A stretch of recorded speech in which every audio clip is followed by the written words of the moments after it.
कहानी की शुरुआत होती है घने जंगल के बीचों बीच एक बड़ी नदी से, जहां जेफ नाम का एक आदमी अपने कुछ साथियों के साथ इसी नदी में आगे की तरफ बढ़ रहा होता है। ये लोग सांपों को पकड़कर उसे शहर में बेचा करते थे, लेकिन आज ये लोग जिस जगह सांप पकड़ने जा रहे थे वो जगह बहुत ज्यादा खतरनाक थी। यहाँ बोट का कैप्टन भी जेफ से कहता है कि जिस जगह तुम लोग जा रहे हो वो जगह श्रापित है और जहरीले सांपों से भरी हुई है, और मैंने सुना है कि वहाँ क्रिम्सन नाम का एक बहुत ही बड़ा एनाकोंडा रहता है। जो भी उस जगह पर जाता है वो एनाकोंडा उसे मार देता है। लेकिन जेफ मुस्कुराते हुए बोट के कैप्टन से कहता है कि बस तुम मुझे वहाँ तक पहुँचा दो, वहाँ तुम्हें तुम्हारे पैसे मिल जाएंगे और तुम अपनी बोट को लेकर वापस आ जाना। जेफ सांपों को पकड़ने का एक एक्सपर्ट शिकारी था और आज जेफ खास उस क्रिम्सन एनाकोंडा को पकड़ने के लिए इस जंगल में आया था। कुछ देर बाद ये लोग उस जगह तक पहुँच जाते हैं और यहाँ बोट का कैप्टन जेफ से ज्यादा पैसे मांगने की डिमांड करता है, क्योंकि ये एक बहुत खतरनाक जगह थी और यहाँ तक किसी को पहुँचाना एक बहुत ही बड़ा रिस्की काम था। जेफ भी इनकार नहीं करता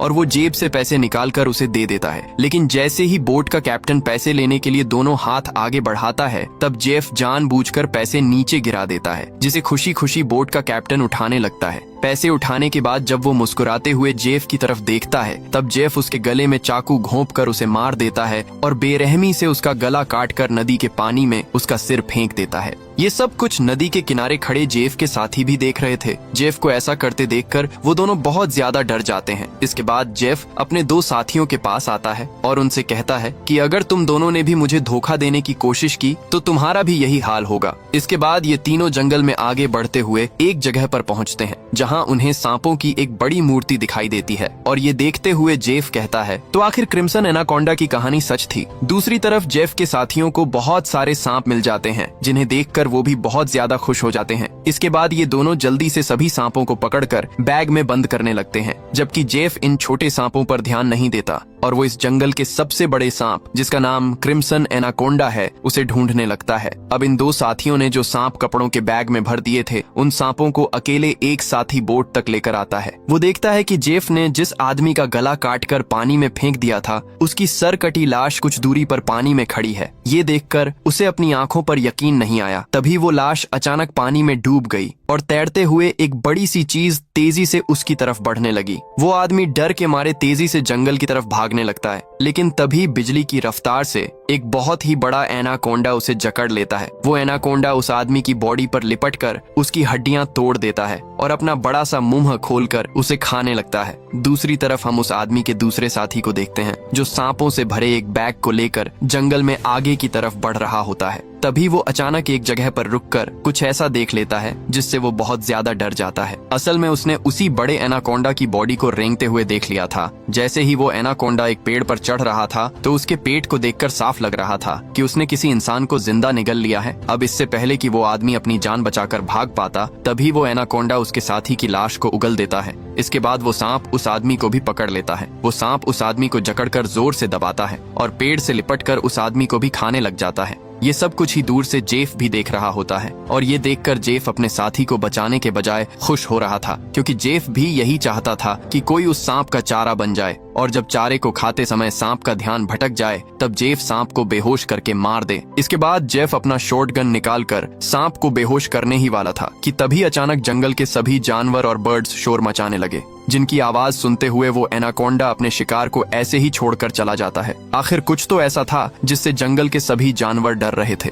अब यहाँ सीन कट होता है और हमें एक सर्कस शो दिखाया जाता है। ये सर्कस अब बंद होने के कगार पर था। कोई भी इस सर्कस को देखने का इंटरेस्ट नहीं रखता था। यहाँ सर्कस के मालिक के पास बिली यांग नाम का एक लड़का आता है, जो सर्कस के मालिक को पैसों से भरा हुआ एक सूटकेस देकर सर्कस में काम करने वाले सभी लोगों को खरीद लेता है, क्योंकि उसने थाईलैंड जाकर एक नया सर्कस खोलने का प्लान बनाया हुआ था। सर्कस के लोग बिलियांग के पास इतने सारे पैसे देखकर परेशान हो जाते हैं, क्योंकि आज से कुछ साल पहले बिलियांग बहुत गरीब हुआ करता था। वो भी इन लोगों के साथ मिलकर सर्कस में काम किया करता था, लेकिन पता नहीं कि बिलियांग अब कौन सा ऐसा काम करने लगा जिससे वो रातों रात इतना अमीर हो गए। अगली सुबह बिल यांग बोट के जरिए सभी लोगों को थाईलैंड ले जाने का प्लान बनाता है। अब क्योंकि बिल यांग ने इन सभी लोगों को खरीद लिया था, इसलिए ये सभी उसकी बात मानकर बोट में बैठ जाते हैं और बोट बोट का कैप्टन बोट को चलाने लगता है, रास्ते में बिल यांग बाथरूम में छिपकर किसी को कॉल करता है और कॉल पर वो सामने वाले से कहता है कि डिलीवरी तैयार है, जल्द ही मैं इन लोगों को लेकर तुम्हारे पास पहुंच जाऊंगा। बिल यंग की इन बातों से हमें पता चलता है कि वो बोट पर मौजूद लोगों के साथ कुछ गलत करने वाला है। कुछ दूर आगे जाने के बाद ये लोग देखते हैं कि आगे का रास्ता बंद है, जहां लकड़ी और कई सारे कंटेनर्स रखकर किसी ने रास्ता रोक दिया था।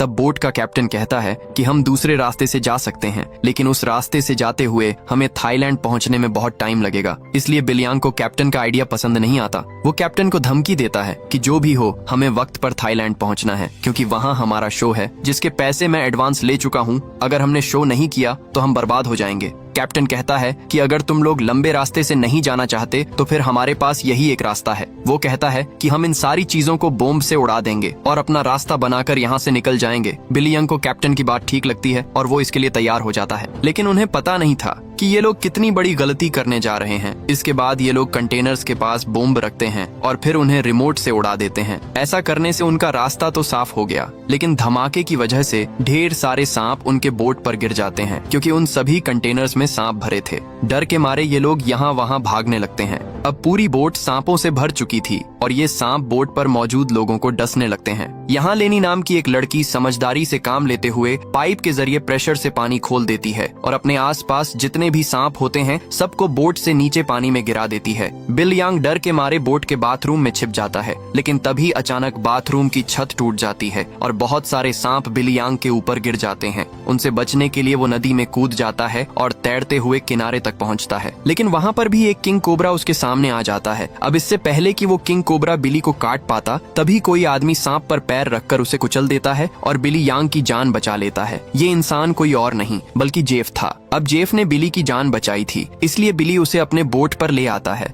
जेफ यहाँ सभी से झूठ कहता है कि मैं एक वाइल्ड एक्सप्लोरर हूँ और एक एक्सीडेंट की वजह से यहाँ जंगल में फंस गया हूँ। तभी सर्कस के एक आदमी जिसका नाम जियाऊ है, उसके कान में तेज दर्द होने लगता है। दर्द इतना ज्यादा था कि वो नीचे गिर जाता है। जब जेफ उसके कान में गौर से देखता है तो उसे पता चल जाता है कि जियाऊ के कान में तकलीफ क्यों हो रही है। इसके बाद जेफ अपनी उंगली पर एक कट लगाकर उसे जियाऊ के कान के पास ले जाता है और तभी जियाऊ के कान से एक पतला जहरीला सांप निकलकर जेफ की उंगली को काट देता है। लेकिन सांप के काटने के बावजूद जेफ को कुछ नहीं होता और वो उस पतले सांप को पानी में फेंक देता है। ये देखकर लेनी बहुत हैरान हो जाती है और सोचने लगती है कि आखिर सांप के काटने के बाद भी जेफ पर जहर का असर क्यों नहीं हुआ। लेनी भी सांपों के बारे में जानकारी रखती थी। वो जानती थी कि एक सांप के जहर से इम्यून होने के लिए इंसान को बहुत सारा सांप का जहर अपने शरीर में डालना पड़ता है, तब जाकर उस इंसान पर सांप के जहर का असर नहीं होता। ये सारी चीज वो बिली यंग को भी बताती है और कहती है, मुझे जेफ ठीक नहीं लग रहा। तुमने भी देखा कि सांप ने उसे उंगली पर काटा, लेकिन जेफ को कुछ नहीं हुआ। लेकिन बिल यंग लेनी की बातों पर ध्यान नहीं देता और कहता है कि हमें जेफ का शुक्रिया अदा करना चाहिए, क्योंकि उसने मेरी और हमारे एक साथी की जान बचाई है। दूसरी तरफ जेफ इस बोट के कैप्टन से मिलता है। जेफ बोट के कैप्टन को ढेर सारे पैसे देकर एक नक्शा दिखाता है और बोट के कैप्टन से कहता है कि अगर तुमने मुझे नक्शे पर बताई गई जगह पर पहुंचाया तो मैं वहां पहुंचकर तुम्हें और भी ढेर सारे पैसे दूंगा। कैप्टन उस जगह का नाम सुनते ही बंदूक उठाकर जेफ पर तान देता है। वो कहता है कि अगर दोबारा तुमने वहां जाने की बात की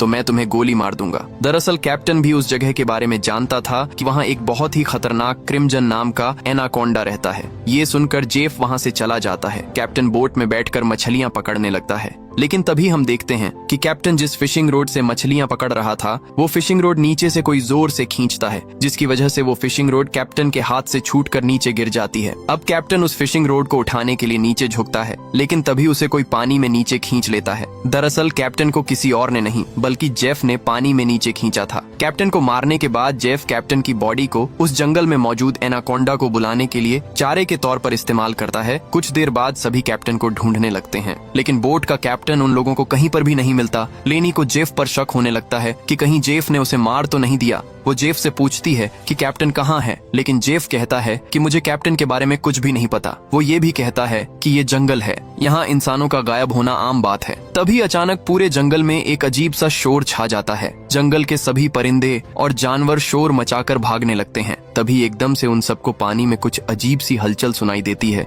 एक साथी कहता है कि ये आवाज कैसी है। तब जेफ खुश होकर कहता है कि कुछ बड़ा आने वाला है। जेफ की खुशी से ये साफ जाहिर हो रहा था कि जैसे वो इस आने वाले खतरे का इंतजार कर रहा था। तभी हम देखते हैं कि नदी की गहराई में एक बहुत ही बड़ा अनाकोंडा जेफ के लगाए जाल की तरफ बढ़ रहा है। जेफ का लगाया हुआ फिशिंग रोड जोरों से नीचे की तरफ खींचता है। अब जेफ एनाकोंडा को पकड़ने के लिए फिशिंग रोड को पकड़ने की कोशिश करता है, लेकिन वो एनाकोंडा इतनी आसानी से जेफ के जाल में कहां फंसने वाला था। तभी वो एनाकोंडा उनके सामने आ जाता है। ये एनाकोंडा आकार में बहुत बड़ा और बेहद डरावना था, जिसे देखकर सबके गले में सांसें अटक जाती हैं। जेफ ने जो फिशिंग रोड की रस्सी पकड़ी हुई थी, एनाकोंडा उस रस्सी को जोर से खींचता है, जिससे जेफ नीचे पानी में गिर जाता है। वो एनाकोंडा जेफ को पानी में इधर उधर पटकने लगता है, लेकिन जेफ इतनी आसानी से हार मानने वाला नहीं था। वो खुद को बचाने के लिए तैरते हुए उसी नदी में मौजूद एक छोटी बोट पर चढ़ जाता है और एनाकोंडा को पकड़ने वाले जाल की रस्सी को उसी बोट से बांध लेता है। अब वो बोट पर खड़े होकर एक नुकीले औजार से उस एनाकोंडा पर वार करता है, लेकिन उस वार से एनाकोंडा पर कुछ ज्यादा असर नहीं होता। एनाकोंडा जेफ को पकड़ लेता है। वो एनाकोंडा जेफ के साथ साथ उस बोट के ऊपर लिपट कर नीचे पानी में डुबो देता है। दूर खड़े ये लोग ये सब कुछ देख रहे थे और उन्हें लगता है कि जेफ मारा गया, लेकिन अगले ही पल जेफ तैरता हुआ पीछे से वापस बोट में आ जाता है। ये देखकर सभी लोग हैरान रह जाते हैं। अब जेफ फिर से पानी में एनाकोंडा ढूंढने लगता है, लेकिन उसे नहीं पता था कि एनाकोंडा अब पानी में नहीं बल्कि उसके पीछे बोट की छत पर है। एनाकोंडा सबके सामने अपने मुंह से कैप्टन की बॉडी को उगल देता है। ये देखकर बोट पर सभी लोग बहुत डर जाते हैं।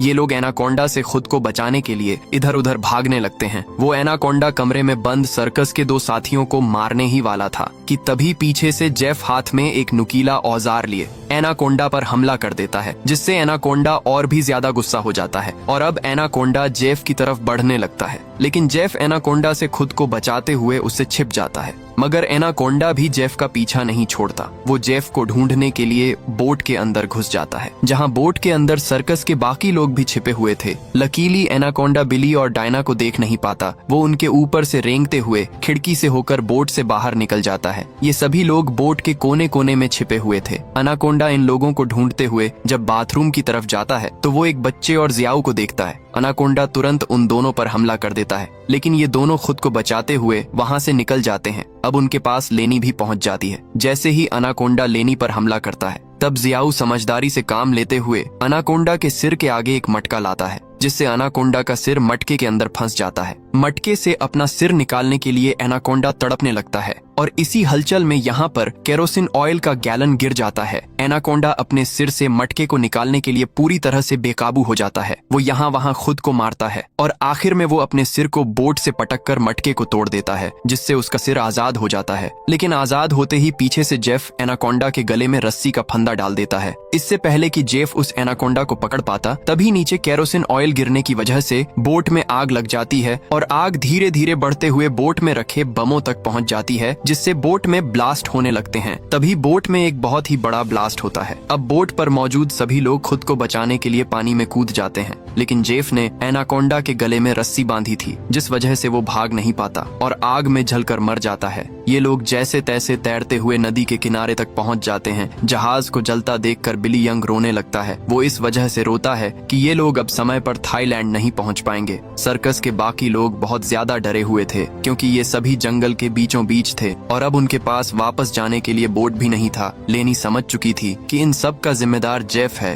उसने इनके जहाज को एक जाल के तौर पर इस्तेमाल किया। वो जेफ से कहती है, अगर तुमने ऐसा ना किया होता तो ये इतना बड़ा खतरा हम पर ना आता। जेफ जवाब में कहता है कि तुम लोग जानते भी हो कि इस एक एनाकोंडा की कीमत कितनी है। अगर तुम लोगों ने इसे पकड़ने में मेरा साथ दिया होता तो आज हम सब करोड़पति होते। पैसों का नाम सुनते ही बिली यंग की आंखें चमक उठती हैं। वो थाईलैंड जाने का प्लान कैंसिल कर देता है और दौड़कर जेफ के पास आता है और कहता है, मैं तुम्हारे साथ हूँ। बताओ इस एनाकोंडा को पकड़ने के लिए हम क्या कर सकते हैं और हमें पैसे कैसे मिलेंगे। उसके बाद जेफ एक मैप निकालता है और उन्हें दिखाते हुए कहता है, अगर तुम लोग मेरी मदद करोगे तो इस मैप के जरिए मैं तुम्हें 1 दिन के अंदर थाईलैंड पहुंचा दूंगा। अब यहाँ बिली यांग और टीम के बाकी लोग जेफ के बोट तक जाने के लिए मान जाते हैं, लेकिन लेनी को जेफ पर बिल्कुल भी भरोसा नहीं था, इसलिए वो वहाँ जाने से इनकार कर देती है। तभी सर्कस टीम की एक लड़की की तबीयत अचानक खराब होने लगती है। जब बिल यंग उसके कंधे को देखता है तो उन्हें पता चलता है कि उस लड़की को एक बहुत ही खतरनाक मकड़ी ने काटा है, जिसके जहर से वो मर भी सकती होती थी। ये देखकर जेफ वहाँ पर मौजूद सभी लोगों से कहता है, मेरे पास एक ऐसी दवाई है जिससे उस लड़की का इलाज हो सकता है, लेकिन वो दवाई मेरे बोट में रखी गई है। अगर तुम इसका इलाज करना चाहते हो तो तुम्हें मुझे मेरी बोट तक पहुँचाना होगा। अब ना चाहते हुए भी लेनी जेफ के साथ चलने को तैयार हो जाती है। कई घंटों के सफर के बाद जब एक साथी नदी का पानी पीने लगता है तब जेफ उसे रोक देता है और जेफ सभी से कहता है,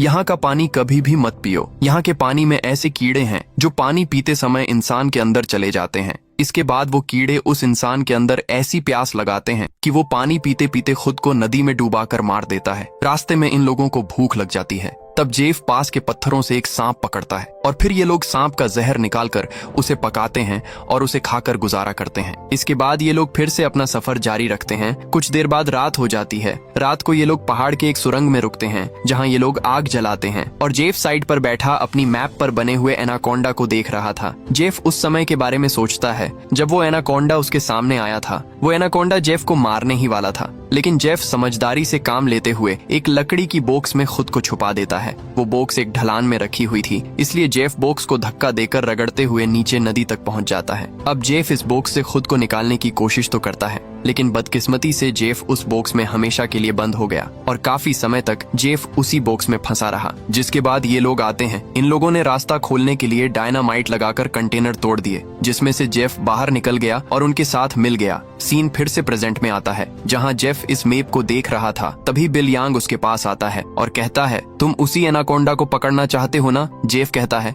हाँ, ये एक बहुत ही बड़ा एनाकोंडा है। एक ऐसा एनाकोंडा जो इस पूरे जंगल का राजा है। यहाँ के सभी जानवर इस एनाकोंडा से डरते हैं। इसने दुनिया के बड़े बड़े शिकार किए हैं, यहाँ तक कि इसने अपने ही जैसे बड़े बड़े एनाकोंडा को मार गिराया। और अगर हम उसे पकड़ने में कामयाब हुए तो हम रातों रात मिलीनियर बन जाएंगे। पैसों का सुनते ही बिल यंग कहता है, मैं आपके साथ उस एनाकोंडा को पकड़ने के लिए तैयार हूँ। अब काफी रात हो जाती है और ये सभी लोग सो जाते हैं। तभी सर्कस के एक साथी की किसी अजीब सी आवाज से आंख खुलती है। वो देखता है कि उसका भाई यहाँ नहीं है। अपने भाई को ढूंढते हुए वो उस सुरंग से बाहर आया और उसे ढूंढते हुए नदी के पास जाता है, जहाँ वो देखता है कि उसका भाई अपने आप को नदी के पानी में डुबाने की कोशिश कर रहा है। ये आदमी उसे ऐसा करने से रोकता है, पर उसका भाई इसकी कोई बात नहीं सुनता। और तब वो देखता है कि उसके भाई की नाक से कुछ अजीब से कीड़े निकल रहे हैं, जिसे देखकर वो समझ जाता है कि इसने इस नदी का पानी पी लिया है। जो कि जेफ ने बताया भी था कि इस नदी का पानी पीने के बाद उस पानी के अंदर मौजूद कीड़े उस इंसान को इतनी प्यास लगा देते हैं कि वो इंसान खुद को उस पानी के अंदर डुबाने पर मजबूर हो जाता है।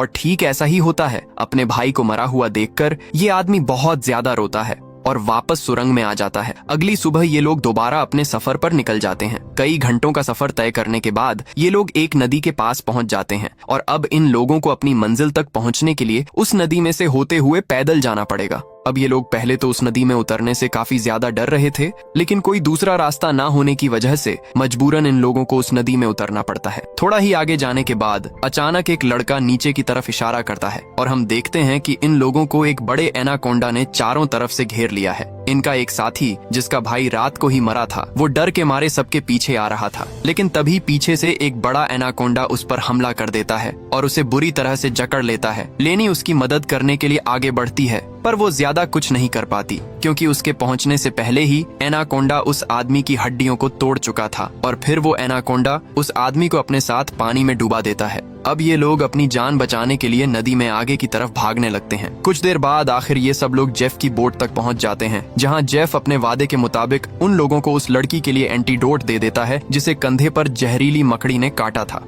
अब यहाँ से थाईलैंड की जमीन भी काफी करीब थी और ये सभी थाईलैंड जाने के लिए निकलते हैं, लेकिन तभी जेफ उन लोगों को रोक देता है। दरअसल जेफ इसलिए इन लोगों को इस जगह पर लाया था ताकि वो इन लोगों को चारे की तरह इस्तेमाल कर सके। जेफ उन सब लोगों से कहता है कि मैं तुम सब लोगों को वादे के मुताबिक सही सलामत यहाँ तक ले आया हूँ, लेकिन अब तुम लोगों को भी अपना वादा पूरा करना होगा। तुम्हें मेरी मदद करनी होगी। तब वो छोटा बच्चा जेफ से कहता है कि अगर तुम्हारी ये मदद उस एनाकोंडा से जुड़ी है तो हम तुम्हारी कोई मदद नहीं करेंगे। इनकी ये बातें सुनते ही जेफ अपनी बंदूक निकाल लेता है और बिल यंग भी चाकू निकालकर उसका साथ देने लगता है। बिल यंग सभी से कहता है कि जेफ जो भी कह रहा है तुम्हें उसकी बात माननी चाहिए। यहाँ लेनी कहती है कि तुम लोग लोग पागल तो नहीं हो गए हो? उस एनाकोंडा को पकड़ना बहुत मुश्किल है। क्यों तुम लोग अपनी जान से हाथ धोना चाहते हो? जेफ कहता है, हाँ तुम ठीक कह रही हो। उस एनाकोंडा को पकड़ना मुश्किल तो है, पर नामुमकिन नहीं, क्योंकि उस एनाकोंडा को खाते हुए जब उसका ध्यान भटक जाए तब उसे पकड़ा जा सकता है। उसके बाद बिल यांग और जेफ सर्कस टीम के 2 लोगों को रस्सी से बांधकर सांप का चारा बनाते हैं। वो बच्चा बिली यंग से कहता है, तुम ऐसा क्यों कर रहे हो? सोचो अगर हम लोग मर गए तो तुम्हारी सर्कस में कौन परफॉर्म करेगा? ये सुनकर बिल यंग जोर जोर से हंसने लगता है और उस बच्चे से कहता है कि क्या तुम लोगों ने कभी सोचा नहीं कि मैं इतनी जल्दी कुछ ही सालों में इतना अमीर कैसे हुआ? अरे पागलों, मैं तुम लोगों को थाईलैंड में सर्कस के लिए थोड़ी लेके जा रहा था। मैं तो तुम्हारी बॉडी के ऑर्गन्स को बेचकर बहुत सारा पैसा कमाने वाला था और यही मेरा बिजनेस है। लेकिन अब देखो, मैंने अपना प्लान चेंज कर दिया। अब मैं जेफ के साथ मिल गया हूँ, क्योंकि मैं जानता हूँ कि तुम्हारे बॉडी पार्ट्स से भी ज्यादा पैसे मुझे ये एनाकोंडा दे सकता है। दूसरी तरफ जेफ ने उन 2 लड़कियों को भी बांध दिया था और अब वो एक लड़की से बदतमीजी करने लगा था। अब यहाँ वो लड़की समझदारी से काम लेते हुए ऐसा दिखाती है कि वो जेफ का साथ देना चाहती है। जेफ उसकी चाल को समझ नहीं पाता। वो लड़की जेफ के करीब आकर जेफ के बालों में हाथ मारने लगती है और मौका मिलते ही वो लड़की जेफ की पॉकेट से गन निकालकर जेफ पर तान देती है। अब वो लड़की जैसे ही जेफ को शूट करती है तो बंदूक से गोली नहीं चलती, क्योंकि उसको बंदूक का लॉक खोलना नहीं आ रहा था। अब जेफ गुस्से में आकर उससे बंदूक छीन लेता है और उसी लड़की पर तान कर उसे मारने ही वाला होता है कि तब तक लेनी ने भी खुद को आजाद कर लिया था और वो एक शीशे के नुकीले टुकड़े से जेफ के पेट पर वार करती है। अब जेफ लेनी को धक्का देकर पीछे धकेल देता है, लेकिन तब वो दूसरी लड़की भी जेफ पर हमला कर देती है और पीछे से लेनी भी जेफ से बंदूक छीनने की कोशिश करती है। इसी हाथापाई में गोली चलने की आवाज आती है, लेकिन पता नहीं चल पाता कि ये गोली किसको लगी। दूसरी तरफ हम उन 2 लोगों को देखते हैं जिन्हें बिल यांग ने एनाकोंडा के लिए चारा बनाया था। वो दोनों बेचारे डर के मारे तड़प रहे होते हैं। कुछ देर बाद एक बड़ा सा एनाकोंडा उन दोनों को खाने के लिए धीरे धीरे उनकी तरफ बढ़ने लगता है, जबकि दूर खड़ा बिल यांग मजे से ये सारा नजारा देख रहा था। बिल यांग इंतजार में था कि कब वो एनाकोंडा उन पर हमला करेगा और मैं रस्सी को खींचकर उस एनाकोंडा को पकड़ लूंगा। लेकिन वो ये नहीं जानता था कि जहां पर वो खड़ा है ठीक उसके ऊपर से एक दूसरा एनाकोंडा उस पर हमला करने के लिए आगे बढ़ रहा है। अब इससे पहले कि बिल यंग उस एनाकोंडा को देख पाता, वो एनाकोंडा उसके काफी करीब पहुंच जाता है और वो एनाकोंडा बिल यांग पर हमला करके उसे अपने साथ उठाकर ले जाता है। और तब बिल यांग के हाथ से रस्सी छूट जाती है, जिससे एनाकोंडा का चारा बने हुए 2 लोगों को जाल कवर कर लेता है, जिससे उनकी जान बच जाती है। दूसरी तरफ जेफ उस लड़की को मारने की कोशिश करता है, लेकिन लेनी पीछे से आकर जेफ को एक बड़ी लकड़ी से सिर पर मारकर बेहोश कर देती है। जेफ के बेहोश होते ही ये दोनों भागते हुए अपने 2 साथियों के पास पहुंच जाती हैं और उन्हें जाल से आजाद कर लेती हैं। लेकिन बदकिस्मती से जेफ को होश आ गया था और वो उनकी तरफ बढ़ने लगा, लेकिन तभी एक बड़ा सा एनाकोंडा आकर जेफ को ले जाता है। ये लोग अब जल्दी से यहाँ से निकलने की तैयारी करते हैं, लेकिन उनकी एक साथ ही चलने के लायक नहीं थी, क्योंकि जेफ और उन लड़कियों के बीच हाथापाई के दौरान जो गोली चली थी वो गोली उस लड़की को लगी थी। कुछ देर बाद वो लड़की उनकी नजरों के सामने दम तोड़ देती है। अब बचे हुए 3 लोग अपनी जान बचाने के लिए जेफ की बोट में बैठकर नदी से होते हुए यहाँ से निकलने लगते हैं, लेकिन तभी पीछे से जियाओ को कोई चीज लगती है। जब वो कंधे से उस चीज को उतार कर देखता है तो उसे पता चलता है कि ये एक बेहोशी वाला इंजेक्शन है। कुछ ही सेकंड बाद जियाओ बेहोश हो जाता है और जियाओ को बेहोश करने वाला कोई और नहीं बल्कि जेफ ही था, यानी उस एनाकोंडा के हमले से भी वो बच गया था और उसने एनाकोंडा का सिर काटकर उसे मार दिया था। अब जेफ उन तीनों को पकड़कर एनाकोंडा के चारे के लिए बांध देता है और उनके चारों तरफ तेज धार वाली लोहे की तार बांध देता है और साथ में वहाँ पर खून भी छिड़क देता है, जिसके बाद वो उनके जाल की रस्सी को पकड़कर यहाँ से कुछ दूर खड़ा हो जाता है। कुछ देर बाद कई सारे एनाकोंडास खून को सूंघते हुए उन तीनों की तरफ बढ़ने लगते हैं। ये तीनों बहुत ज्यादा डरे हुए होते हैं और उनको अपनी मौत आंखों के सामने नजर आ रही होती है। ये सभी एनाकोंडास उन तीनों को मारने के लिए उनके काफी करीब पहुंच जाते हैं, लेकिन तभी एक बार फिर से जंगल के सभी जानवर शोर मचाकर भागने लगते हैं और यहाँ पर मौजूद सभी एनाकोंडास भी किसी को देखकर एक एक करके भागने लगते हैं। लेकिन एक एनाकोंडा अभी भी उन तीनों को मारने के लिए रुका हुआ था, पर तभी वहाँ पर क्रिम्सन एनाकोंडा आ जाता है और वो उस अकेले रुके हुए सांप पर हमला करके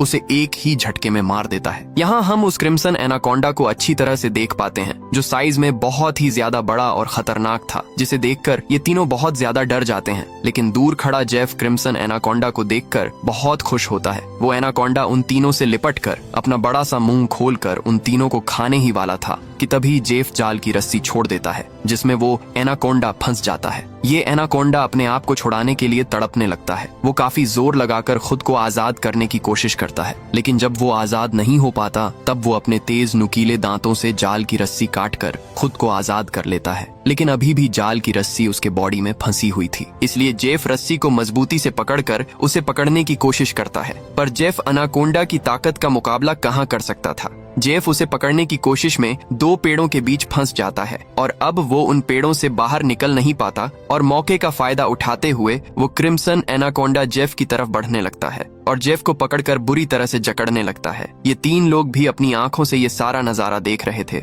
और डर के मारे जल्दी से खुद को छुड़ाने की कोशिश करते हैं, क्योंकि उन्हें पता था कि जेफ के बाद उनकी बारी है। ये लोग खुद को छुड़ाने का हर मुमकिन तरीका अपनाते हैं, लेकिन ये लोग उस जाल से निकल नहीं पाते। तभी वो छोटा लड़का अपने आप को बचाने के लिए अपने दांतों से जाल की रस्सी काटने में लग जाता है और काफी कोशिश के बाद वो रस्सी का कुछ हिस्सा काट लेता है। अब थोड़ी ही रस्सी बची थी, इसलिए वो अपने दांतों की पूरी ताकत लगाकर रस्सी को काटने लगता है, जिससे उसके दांतों से खून आने लगता है। यहाँ क्रिम्सन एनाकोंडा जेफ को बुरी तरह से जकड़ लेता है और वो जेफ को दबाकर उसकी हड्डियां तोड़ने लगता है, जिसके बाद वो क्रिम्सन एनाकोंडा जेफ को भी जिंदा निगल लेता है। दूसरी तरफ वो बच्चा अपने दांतों से रस्सी तोड़ने में कामयाब हो जाता है और वो उन दोनों को भी आजाद कर लेता है और ये लोग नदी की तरफ भागने लगते हैं। लेकिन जेफ को मारने के बाद अब वो क्रिम्सन एनाकोंडा उनके पीछे पड़ जाता है। ये दोनों एक पेड़ के पीछे छिप जाते हैं, जबकि वो बच्चा एक लकड़ी के बॉक्स के अंदर खुद को छिपा लेता है, पर एनाकोंडा उसे देख लेता है और अब वो एनाकोंडा धीरे धीरे उस बच्चे की तरफ बढ़ने लगता है। बच्चा पूरा जोर लगाकर उस कंटेनर से बाहर निकलने की कोशिश करता है, लेकिन उस कंटेनर के दूसरी तरफ का दरवाजा बंद था। वो बच्चा चिल्लाकर उन दोनों से मदद के लिए पुकारता है और वो एनाकोंडा भी अब बच्चे के काफी करीब आ चुका था। अब इससे पहले कि एनाकोंडा उस बच्चे को मार पाता, तभी बाहर से जियाऊ कंटेनर का दरवाजा तोड़कर उस बच्चे को बचा लेता है। अब ये तीनों फिर से अपनी जान बचाने के लिए एनाकोंडा से भागने लगते हैं, लेकिन ये पूरा जंगल उसी एनाकोंडा का था। इस जंगल में होते हुए ये लोग उससे बचकर नहीं जा सकते थे, इसलिए ये लोग एक पेड़ के पीछे छिप जाते हैं। पर तभी कुछ दूरी पर वो एनाकोंडा उन्हें देख लेता है। उन्हें देखते ही वो एनाकोंडा तेजी से उनकी तरफ आने लगता है। ये लोग खड़े होकर अपनी मौत का इंतजार करने लगते हैं, क्योंकि ये लोग जान चुके थे कि अब उनकी जान नहीं बच पाएगी। पर जैसे ही वो एनाकोंडा अपना बड़ा मुंह खोलकर उन पर हमला करता है, तभी एक मजबूत लोहे की नुकीली तार से उसका सिर बीच से कट जाता है। ये नुकीली तार असल में जेफ ने बिछाई थी, जिससे क्रिम्सन एनाकोंडा का खात्मा हो जाता है। ये लोग यकीन नहीं करते कि उनकी जान बच गई और ये लोग काफी देर तक उसकी बॉडी को देखते रहते हैं और फाइनली ये लोग जल्दी से उस जंगल को छोड़कर यहाँ से निकल जाते हैं और इसी सीन के साथ ये कहानी यहीं पर खत्म हो जाती है। दोस्तों, आपको वीडियो कैसी लगी? लाइक एंड कमेंट करके जरूर बताना। मिलते हैं अगली शानदार वीडियो में, तब तक के लिए सब्सक्राइब बटन दबा दो।